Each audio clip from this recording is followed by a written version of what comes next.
Item ಯಾವುದೇ ಇರಲಿ try ಮಾಡಿ ಆಚಿ ಚಿಕನ್ ಮಸಾಲಾ. 8 ವರ್ಷ ಕಳೆದರೂ ಕೂಡ ಅತ್ತಿಬೇಲೆ ಫ್ಲೈಓವರ್ ಕಾಮಗಾರಿ ಮುಗಿದಿಲ್ಲ. ನಡು ರಸ್ತೆಯಲ್ಲಿ ಆಳೆತ್ತರದ ಕಂಬಗಳು ಎದ್ದಿದ್ದಾವೆ, ಆದರೂ ಕೂಡ ಅದಕ್ಕೆ ಇನ್ನೂ ಮುಕ್ತಿ ಸಿಗ್ತಾ ಇಲ್ಲ. ನೋಡಿ, ಮೇನ್ ರೋಡ್ ರೀ ಇದು ಫ್ಲೈಓವರ್ದು.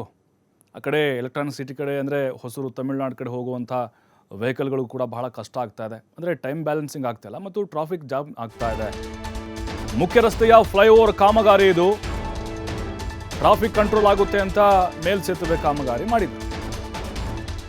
ಮೇಲ್ಸೇತುವೆ ಕಾಮಗಾರಿಯಿಂದ ಇನ್ನಷ್ಟು ಟ್ರಾಫಿಕ್ ಆಗ್ತಿದೆ ಅಂತೆ. ಸಾರ್ವಜನಿಕರ ಹಣ ಪೋಲ್ ಮಾಡಲಾಗಿದೆ. ಹೌದು, ಆಗ್ತಾ ಇದೆ. ತೆರಿಗೆ ದುಡ್ಡು ವೇಸ್ಟ್ ಆಗ್ತಿದೆ. KRDCL ಸಂಸ್ಥೆ ವತಿಯಿಂದ ಕಾಮಗಾರಿ ಪ್ರಾರಂಭ ಮಾಡಲಾಗಿತ್ತು. ಪಿಲ್ಲರ್ಗಳಿಗೆ 25 ಲಕ್ಷ ಹಣ ಖರ್ಚು ಮಾಡಲಾಗಿತ್ತು. ಅವೈಜ್ಞಾನಿಕವಾಗಿ ಮೇಲ್ಸೇತುವೆ ಕಾಮಗಾರಿ ಮಾಡಿದ್ದಾರೆ. 8 ವರ್ಷ ಕಳೆದರೂ ಕೂಡ ನೆನೆಗುದಿಗೆ ಬಿದ್ದಿದೆ ಇದು. ಟ್ರಾಫಿಕ್ ಸಮಸ್ಯೆ ನಿವಾರಣೆ ಮಾಡೋಕೆ ಫ್ಲೈಓವರ್ ಕಾಮಗಾರಿಯನ್ನು ಮಾಡಲಾಗಿತ್ತು. ನೋಡ್ತಾ ಇದ್ದೀವಿ, ಪಿಲ್ಲರ್ಗಳನ್ನು ಹಾಕಿದ್ದಾರೆ. 25 ಲಕ್ಷ ಸುಮಾರು ಖರ್ಚು ಮಾಡಿರೋದು. ಇನ್ನೂ ಕಾಮಗಾರಿ ಶುರುವಾಗಿಲ್ಲ ಅಂತ ಅನ್ನಿಸ್ತಾ ಇದೆ ನಮಗೆ. 8 ವರ್ಷ ಆಯ್ತು ರೀ ಅದು.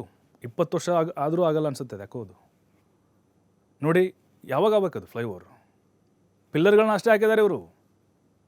ಆದರೂ ಹಾಕಿದಿಂದನೇ ಮತ್ತಷ್ಟು ಟ್ರಾಫಿಕ್ ಆಗ್ತಿದೆ ಅಲ್ಲಿ. ಸಾರ್ವಜನಿಕರು ಹಿಡಿ ಶಾಪ, ಸ್ಥಳೀಯರಂತರೂ ಉಗಿತಾ ಇದ್ದಾರೆ ಸರ್ಕಾರಕ್ಕೂ ಮತ್ತು ಅಧಿಕಾರಿಗಳಿಗೆ.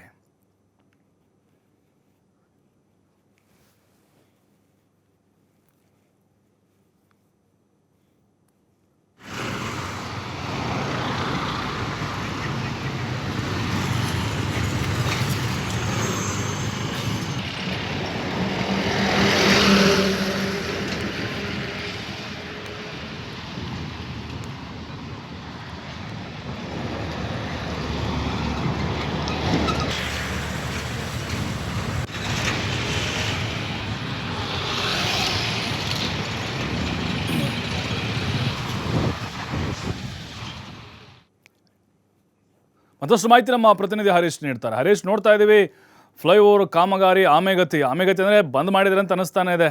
ಇನ್ನೂ 10-20 ವರ್ಷ ಕಳೆದರೂ ಆಗುತ್ತೆ ಇಲ್ವಂತ ಅನುಮಾನ. ಅದನ್ನೆಲ್ಲ ನೋಡ್ತಾ ಇದ್ರೆ ಯಾವ ರೀತಿ ಸಾರ್ವಜನಿಕರು ಹಿಡಿ ಶಾಪ ಹಾಕ್ತಿದ್ದಾರೆ ಮತ್ತು ಟ್ರಾಫಿಕ್ ಕಿರಿಕಿರಿ ಯಾವ ರೀತಿ ಜಾಸ್ತಿ ಆಗಿದೆ ಈ ಭಾಗದಲ್ಲಿ? ಖಂಡಿತ ಆನೇಕಲ್ ತಾಲೂಕಿನ ಏನೊಂದು ಬಳ್ಳೂರು ಮುಖ್ಯ ರಸ್ತೆ ಏನಿದೆ, ಆ ಒಂದು ಮುಖ್ಯ ರಸ್ತೆಯಲ್ಲಿ ಕೂಡ ಪ್ರತಿನಿತ್ಯ ಲಕ್ಷಾಂತರ ಗಾಡಿಗಳು ಕೂಡ ಓಡಾಡ್ತಾ ಮಾಡ್ತಿರ್ತವೆ. ಆದ್ರೆ ಏನೊಂದು KRDCL ಅಂದ್ರೆ ಕರ್ನಾಟಕ ರಸ್ತೆ ಪ್ರಾಧಿಕಾರದ ಒಂದು ಎಡವಟ್ಟಿನಿಂದ ಮತ್ತು ಅವೈಜ್ಞಾನಿಕ ಕಾಮಗಾರಿಯಿಂದ ಕೈಗೆತ್ತಿಕೊಂಡಿದ್ರು.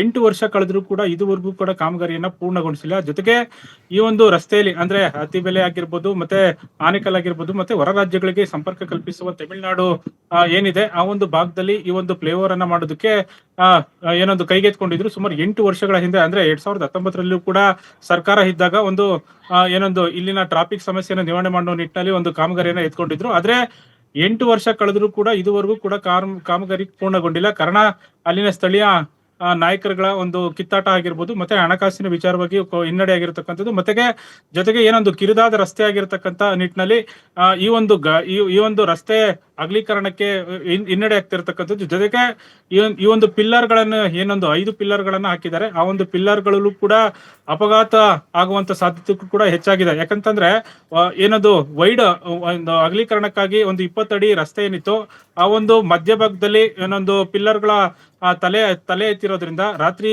ಅತಿ ವೇಗವಾಗಿ ಬರ್ತಕ್ಕಂಥ ಬೈಕ್ಗಳು ಕೂಡ ಡಿಕ್ಕಿಯಾಗಿ ಈ ಹಿಂದೆ ಕೂಡ 3 ಜನರು ಕೂಡ ಮೃತಪಟ್ಟಿರುವಂತದ್ದು. ಈ ಒಂದು ಏನೋ ಆಳೆತ್ತರದ ಒಂದು ಕಂಬಗಳೇನಿದೆ, ಆ ಕಂಬದಲ್ಲೂ ಕೂಡ ಪೋಸ್ಟರ್ಗಳು, ಬ್ಯಾನರ್ಗಳು, ಬಂಟಿಂಗ್ ಗಳನ್ನ ಹಾಕುವಂತ ಕೆಲಸಗಳನ್ನ ಮಾಡ್ತಿದ್ದಾರೆ. ಇನ್ನಾದ್ರೂ ಇದಕ್ಕೆ ಸಂಬಂಧಪಟ್ಟ ಅಧಿಕಾರಿಗಳು ಕ್ರಮ ಜರುಗಿಸ್ತಾರ ಅನ್ನೋದನ್ನ ಕಾದ್ ನೋಡ್ಬೇಕಾಗಿರ್ತಕ್ಕಂಥದ್ದು. ಅಂದ್ರೆ ಹರೀಶ್, ಇಲ್ಲಿ ರಾಜಕೀಯ ಜಟಾಪಟಿ ಏನಾದರೂ ನಡೀತಿದೆ? ಪ್ರತಿಷ್ಠೆ ಬೇರೆ ಸರ್ಕಾರದಲ್ಲಿ ಇದ್ದಾಗ ಆಗಿದ್ದು, ಈಗ ನಮ್ಮ ಸರ್ಕಾರ ಇದೆ, ಹಾಗಾಗಿ ನಾವ್ಯಾಕೆ ಮಾಡಬೇಕು, ಕ್ರೆಡಿಟ್ ಎಲ್ಲ ಅವ್ರಿಗೆ ಹೋಗ್ಬೋದು, ಈ ರೀತಿ ಏನಾದರೂ ಕೆಲವಷ್ಟು ಆಂತರಿಕ ಜಟಾಪಟಿ ಶುರುವಾಗಿರ್ಬೋದು ಅಂತ ಈ ಕಾಮಗಾರಿಯಲ್ಲಿ? ಖಂಡಿತ. ಏನಂತಂದ್ರೆ ಏನೊಂದು ಬಿಜೆಪಿ ಸರ್ಕಾರ ಇದ್ದಾಗ ಕೆಲವೊಂದು ರಸ್ತೆ ಅಗಲೀಕರಣಕ್ಕಾಗಿ ಒಂದು ಅನುಮೋದನೆಯನ್ನ ಕೊಟ್ಟಿರ್ತಕ್ಕಂಥದ್ದು. ಈಗ SR ಬೊಮ್ಮಾಯಿ ಸರ್ಕಾರ ಇದ್ದ ಸಂದರ್ಭದಲ್ಲಿ ಏನೋ ಧ್ವಂಸಂದ್ರ ಫ್ಲೈಓವರ್ ಆಗಿರ್ಬೋದು, ಆನೇಕಲ್ ಫ್ಲೈಓವರ್ ಆಗಿರ್ಬೋದು, ಈ ಒಂದು ಅರ್ಧ ಕಿಲೋಮೀಟರ್ ಏನೊಂದು ಫ್ಲೈಓವರ್ ಮಾಡೋದಕ್ಕೆ ಅಂದ್ರೆ ಸಾರ್ವಜನಿಕರು ಟ್ರಾಫಿಕ್ ಕಿರಿಕಿರಿ ಏನು ಅನುಭವಿಸ್ತಿದ್ರು, ಪ್ರತಿನಿತ್ಯ ವಿದ್ಯಾರ್ಥಿಗಳು ಮತ್ತು ನೌಕರರು ಕೂಡ ಈ ರಸ್ತೆಯಲ್ಲಿ ಓಡಾಡಬೇಕಾಗಿತ್ತು. ಹಾಗಾಗಿ ಈ ಒಂದು ರಸ್ತೆಯನ್ನ ಏನೊಂದು ಅಗಲೀಕರಣ ಮಾಡಿದ್ರೆ ಸಾಕಷ್ಟು ಅನುಕೂಲ ಆಗುವ ನಿಟ್ಟಿನಲ್ಲಿ ಒಂದು ಫ್ಲೈಓವರ್ ಮೇಲ್ಸೇತುವೆ ಕೂಡ ಒಂದು ಕಾಮಗಾರಿಯನ್ನು ಕೈಗೆತ್ತಿಕೊಂಡಿದ್ರು. ಈ 5 ಪಿಲ್ಲರ್ಗಳಿಗೂ ಕೂಡ 25 ಲಕ್ಷವನ್ನ ವ್ಯಯ ಮಾಡಿದ್ರು. ಎಲ್ಲ ಒಂದು ಕಡೆಗೆ ರಾಜಕೀಯ ಕೆಸರಾಟದಿಂದ ಹಿನ್ನಡೆ ಆಗಿದೆ ಅನ್ನೋದು ಕೂಡ ಸ್ಥಳೀಯರ ಆರೋಪ ಆಗಿರ್ತಕ್ಕಂಥದ್ದು. ಒಂದು ವೇಳೆ ಏನು ಕಾಮಗಾರಿಯನ್ನು ಕೈಬಿಟ್ರೆ ಏನು ಸುಗಮವಾಗಿ ಸಂಚಾರ ಕೂಡ ಮಾಡುವಂತ ಪ್ರಯತ್ನಗಳನ್ನು ಮಾಡಬಹುದು. ಸ್ಥಳೀಯರು ಕೂಡ ಒಂದು ಆಕ್ರೋಶವನ್ನ ವ್ಯಕ್ತಪಡಿಸ್ತಿರ್ತಕ್ಕಂಥದ್ದು. ಥ್ಯಾಂಕ್ ಯು ಹರೀಶ್ ಮಾಹಿತಿಗಾಗಿ. ಆದಷ್ಟು ಬೇಗ ಈ ಕಾಮಗಾರಿಯನ್ನು ಪೂರ್ಣ ಮಾಡಬೇಕು. ಆ ಸರ್ಕಾರ ಇದ್ದಾಗ ಮಾಡಿದ್ರು, ಈಗ ನಮ್ಮ ಸರ್ಕಾರ ಇದೆ ನಾವ್ಯಾಕೆ ಮಾಡೋಣ, ಅದನ್ನು ಬಿಟ್ಟು ರಾಜಕೀಯ ಏನೇ ಇದ್ರೂ ನಿಮ್ಮದು ಬದಿಗಿಟ್ಟು ಸಾರ್ವಜನಿಕರ ಒಂದು ಓಡಾಟಕ್ಕೆ ಅನುಕೂಲ ಮಾಡಿಕೊಡ್ಬೇಕು. ಯಾಕಂದರೆ ಆ ಫ್ಲೈಓವರ್ ಆದರೆ ಬಹಳ ಈಸಿ ಆಗುತ್ತೆ, ಟ್ರಾಫಿಕ್ ಕಿರಿಕಿರಿ ಕೂಡ ಅಷ್ಟೊಂದು ಆಗೋದಿಲ್ಲ. ಯಾಕಂದರೆ ಬೇರೆ ಅಂದರೆ ಹೊಸೂರು ತಮಿಳುನಾಡಿಗೆ ಸಂಪರ್ಕ ಕಲ್ಪಿಸುವಂಥ ಒಂದು ಮೇನ್ ರೋಡ್ ಕೂಡ ಹೌದು, ಅತ್ತಿಬೇಲೆದು.